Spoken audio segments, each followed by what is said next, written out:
C'est avec des cris de joie que les indigènes d'Amazonie ont accueilli la décision du gouvernement brésilien de révoquer le décret 12 600.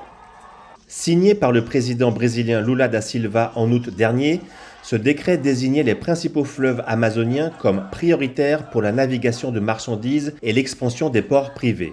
Selon le gouvernement, le dragage des affluents de l'Amazone était nécessaire pour accroître la sécurité de la navigation et garantir une plus grande prévisibilité dans les opérations de transport de marchandises et de passagers. Cette mesure avait été vivement critiquée par les communautés autochtones. O decreto que o presidente assinou é decreto de morte, né? É decreto que vai matar nossa cultura, a nossa língua, o nosso modo de vida.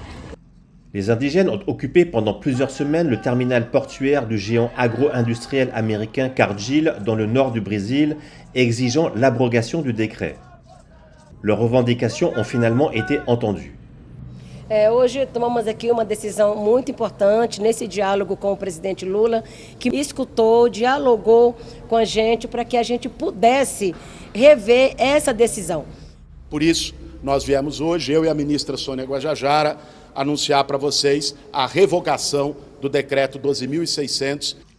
Cette révocation va à l'encontre de la stratégie du Brésil, qui est le premier exportateur mondial de soja et de maïs, et ces dernières années, il a opté pour les ports fluviaux du Nord afin de réduire le coût de l'exportation des céréales.